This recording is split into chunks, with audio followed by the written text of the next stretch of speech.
working hard, doing ibadat, worship actions, nawafil, voluntary actions, sadaqah, charity, distributing alms, etc. Charity and money to people. And he doesn't know that he doesn't feel good at that time. Doesn't feel good. And in reality he's doing such a sin at that time. He's doing a sin at that time which he doesn't consider a sin, but it's a big sin and it's having an effect on him.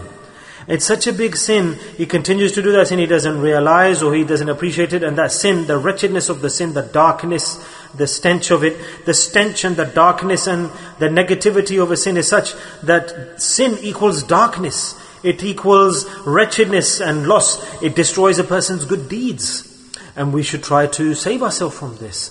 So, from all of the sins, Allah's Nabi sallallahu alaihi wasallam stated about one sin. Hazrat Abu Hurairah radiallahu ta'ala anhu, may Allah be pleased, narrated hadith, which I've read. This hadith is narrated in Mishqat.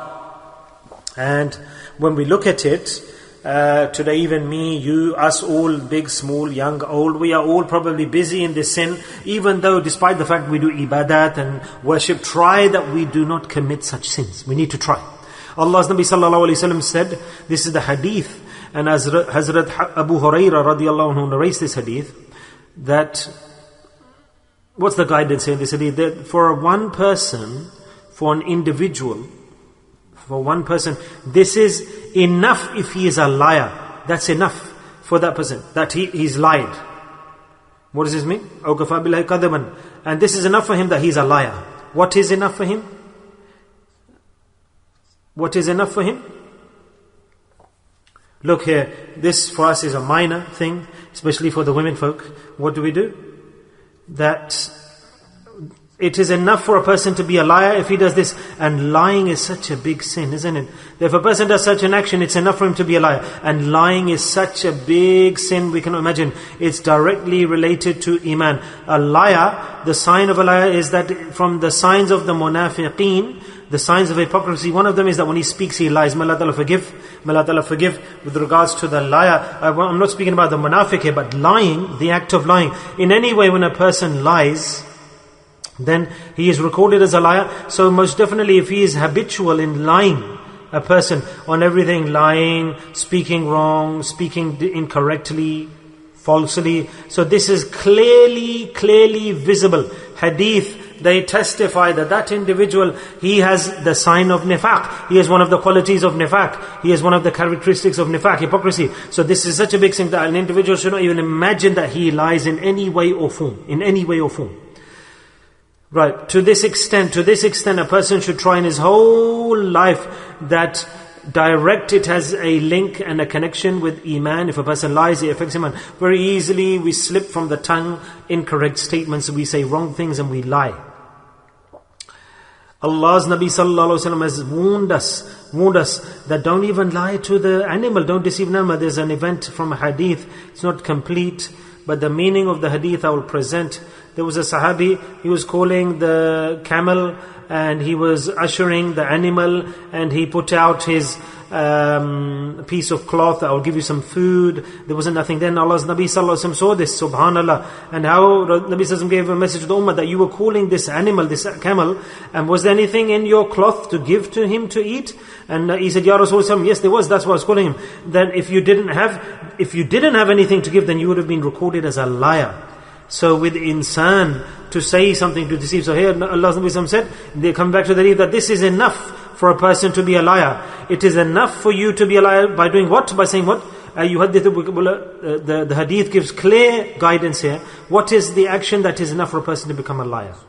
That if you hear something, if we, I, us, all of us, if we hear something, we don't analyze it, we don't research it, we don't have the dalil, we don't have the proof, and you've just heard something, and then you spread that out to the society and to people without verifying the facts.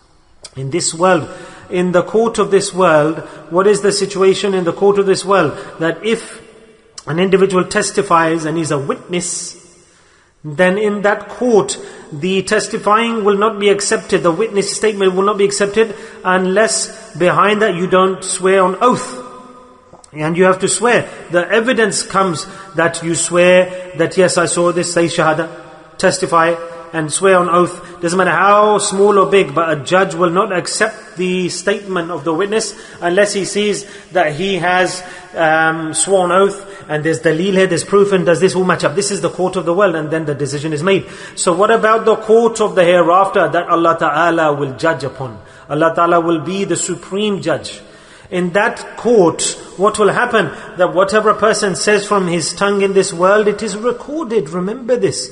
Everything we say and all of what we say is recorded in this world, and in the hereafter on the day of judgment, Allah will present the daleel, the proof that you said this at this time, on this day, in this month, in this year. Have you got the daleel for what you said? But we fall into deception. But with Allah's fadl and karam, we are all students and we are trying. My Hadhrat Sheikh Rahimahullah Ta'ala stated that the people who do dhikr, who do tazkiyah, the women and the men, they are like white pieces of cloth, white libas, white attire. And on white attire, there's a difference between white attire and colourful attire. Because if some stain comes on a colourful attire, you cannot see it. It's not visible. But if you're wearing white attire, white cloth, and you see a stain come on there, a blot, then from far away you can see that. So those who do tazkiyah, who are struggling and striving, they should try their best. May not be there in the rafter, I have to pick up a loss or explain myself, etc. Rectification, alhamdulillah, we do dhikr adhkar. And this is tazkiyah, that we need to be cautious. Come into the life of caution.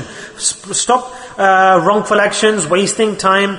Every action we do, we need to weigh it on the scale. Live a balanced life. Don't do negative. Islam, Sharia has said, stop this is not good. Don't say this now, don't think like this, don't do this. Alhamdulillah, when this lifestyle comes about, then with the fadl of Allah, you will be saved from hundreds of thousands of sins. When a person balances every action between positive and negative. Oh, this is a wasteful action. What link is this with me? If someone's done bad, what's it got to do with me? I'm not going to interfere.